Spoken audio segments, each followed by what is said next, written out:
উপস্থিত বক্তৃতা 21-এ আমার অহংকার খুবই গুরুত্বপূর্ণ একটা বক্তৃতা। সো দেখো, এটা আমি খুবই সুন্দর করে দিছি আর হালকা একটু ছোট করে দিছি, ঠিক আছে? তো আরো যদি ছোট লাগে অথবা একটু বড় লাগে তো আমাকে জাস্ট জানাই দিবা, আমি দিয়ে দিব। সো এটা কিন্তু আমি উড়াধুরা সুন্দরভাবে করে দিছি, তোমরা জাস্ট যদি একটু ভালোভাবে যদি বলতে পারো তাহলে বাজে। সো দেখো, বিসমিল্লাহির রহমানির রহিম।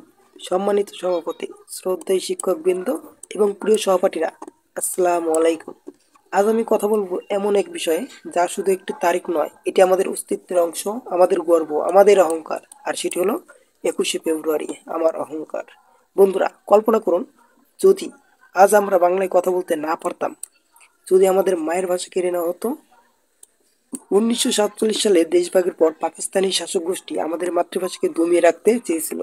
তারা উর্দু ভাষাকে রাষ্ট্রভাষা করার ষড়যন্ত্র করেছিল। কিন্তু বাঙালি কি কারো অন্যায় আদেশ মেনে নেয়? না, নেয়নি। 1952 সালের 21শে ফেব্রুয়ারি সালাম, বরকত, রফিক, জব্বার রাও বুকের তাজা রক্ত ঢেলে প্রাণ প্রমাণ করে গেছেন, ভাষার জন্য, অধিকার আদায়ের জন্য বাঙালি জীবন দিতেও প্রস্তুত। তাদের এই আত্মত্যাগ বৃথা যায়নি। আমরা ফিরে পেয়েছি আমাদের প্রাণের ভাষা, বাংলা। বন্ধুরা, এই 21 আমাদের শুধু শোকের নয়, এটি শক্তির, গৌরবের, মাথা উঁচু করে দাঁড়ানোর শিক্ষা দেয়। এই আত্মত্যাগ শুধু আমাদের নয়, এটি সারা বিশ্বের গর্ব।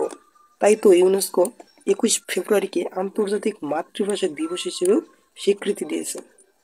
কিন্তু প্রশ্ন হলো, আমরা কি 21-এর সঠিক মূল্যায়ন করেছি? বাংলা ভাষাকে কি আমরা যথাযথ সম্মান দিচ্ছি? শুধু ফেব্রুয়ারির একদিন বাংলার কথা বলে বাকি 364 দিন বাংলা ভুলে গেলে হবে না। আমাদের বাংলাকে ভালোবাসতে হবে, এর মর্যাদা রক্ষা করতে হবে। তাহলেই শহীদদের আত্মত্যাগ সার্থক হবে। 21 মানে মাথা নত না করা, 21 মানে লড়াই, 21 মানেই গর্ব, 21-এ আমার অহংকার।